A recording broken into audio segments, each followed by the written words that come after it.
जिनकी उम्र 50 साल से ऊपर है, उनसे एक सवाल पूछ रहा हूं। आपको अब तक जीवन में सुख अधिक मिला या दुख अधिक मिला? 50 साल से ऊपर वाले उत्तर देंगे। क्या मिला? क्या मिला? दुख। तो संसार का ये कंक्लूजन। ये बात 50 साल के बाद समझ में आती है, 25-30 साल में समझ नहीं आती, छोटी उम्र में समझ नहीं आती। छोटी उम्र में तो संसार बहुत रंग रंगीला दिखता है। जवानी है, ताकत है, आदमी उड़ता है हवा में, जो भी हो मैं सब कर सकता हूँ, क्या दिक्कत है?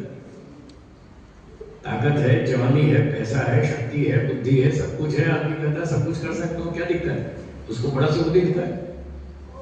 और फिर वो संसार में चला जाता है, गृहस्थी बन जाता है। फिर जब पापड़ बेचने पड़ते हैं तब पता चलता है कितना सुख और कितना दुख। 50 साल की उम्र तक आते आते सब समझ में आ जाता है।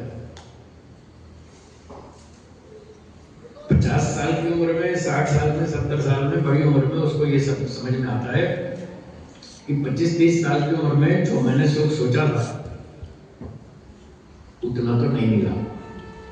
जितना सुख सोचा था कि आगे भविष्य में इतना सुख मिलेगा, उतना नहीं मिला।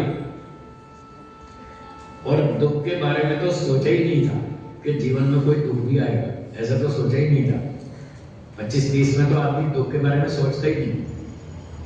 और कोई सोच भी ले, चलो थोड़ा 10-20% आएगा, इतना तो चलेगा, 80% तो सुख भोगेंगे, ऐसा सोचता है 25-30 साल की उम्र में।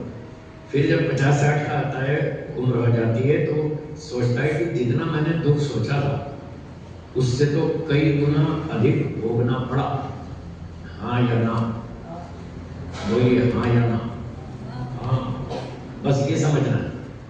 जब ये समझ में आ जाए कि संसार में सुख कम मिला, दुख ज्यादा मिला, तो इसका संस्कार अपने मन में बिठाएं।